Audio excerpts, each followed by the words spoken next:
Sebuah drama perundangan yang penuh teka-teki kini memasuki babak baru yang lebih mendebarkan. Satu nama besar dalam politik Malaysia, Perdana Menteri Anwar Ibrahim sekali lagi berdepan dengan ujian getir apabila rayuan beliau terhadap saman sivil yang difailkan oleh bekas pembantunya Muhammad Yusof Rota ditetapkan untuk didengar pada 4 Mac 2026 di Mahkamah Rayuan. Salam sejahtera para sahabat penonton semua. Kita bertemu sekali lagi dalam channel The Scream Media.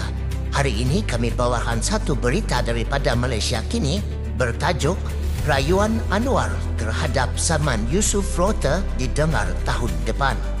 Inilah kes yang terus menjadi bualan ramai, mengundang perdebatan tentang kebenaran, keadilan dan juga percaturan politik di sebaliknya. Rayuan Perdana Menteri Anwar Ibrahim dalam saman sivil yang difailkan terhadapnya oleh Yusof Rota berhubung dakwaan serangan seksual ditetapkan untuk didengar di Mahkamah Rayuan pada 4 Mac 2026. Tarikh itu ditetapkan selepas pengurusan kes dijalankan melalui e-semakan di hadapan timbalan pendaftar Mahkamah Rayuan hari ini. Peguam Yusof, Rafiq Rashid Ali berkata, pengurusan kes ditetapkan pada 19 Februari 2026. Menurut Peguam Yusof, Rafiq Rashid, pasukan Peguam Anwar memohon untuk memasukkan dokumen tambahan yang tidak dirujuk dalam permohonan Mahkamah Tinggi Anwar sebelum ini untuk merujuk persoalan undang-undang, tetapi ia dibantah keras oleh peguam responden. Rafiq berkata, mereka berulang kali memohon agar tarikh pendengaran rayuan ditetapkan lebih awal dengan mengambil kira cadangan hakim yang mendengar permohonan untuk penangguhan prosiding pada 21 Julai 2025. Peguam Perayu pula katanya berkata mereka tidak dapat hadir pada tarikh lebih awal manakala mahkamah memaklumkan tarikh pendengaran terawal yang tersedia adalah pada Januari, Februari atau Mac 2026. Pihak responden baru sahaja mengarahkan kami untuk menulis kepada Presiden Mahkamah Rayuan untuk mendapatkan tarikh pendengaran rayuan lebih awal, memandangkan kes ini merupakan kes berkepentingan awam, katanya. Pada 21 Julai, Anwar memperoleh penangguhan sementara dalam saman sivil yang difailkan terhadapnya oleh bekas pembantunya Yusof selepas Mahkamah Rayuan memberikan penangguhan prosiding.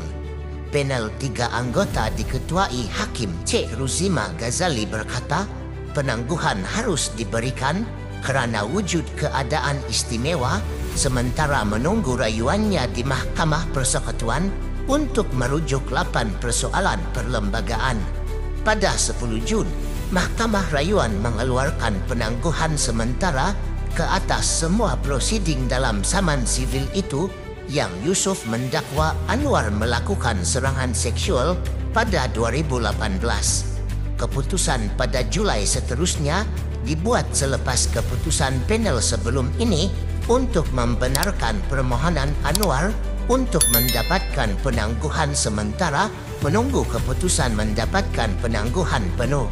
Pada 4 Jun, Mahkamah Tinggi Kuala Lumpur menolak permohonan Anwar untuk menangguhkan saman sivil oleh Yusof atas dakwaan serangan seksual.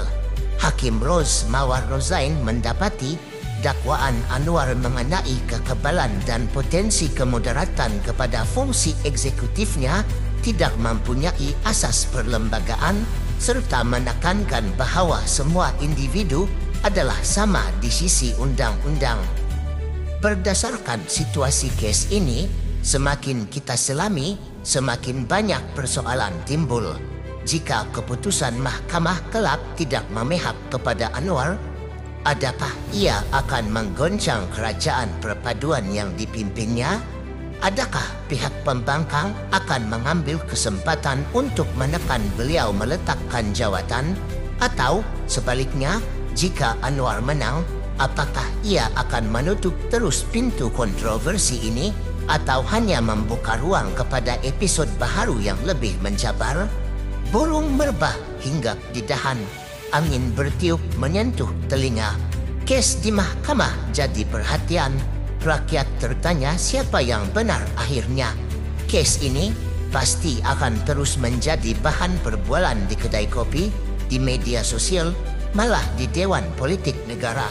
Inilah wajah politik Malaysia, penuh warna, penuh drama, dan sentiasa membuat rakyat tertanya-tanya siapakah yang akhirnya akan menulis bab terakhir kisah ini.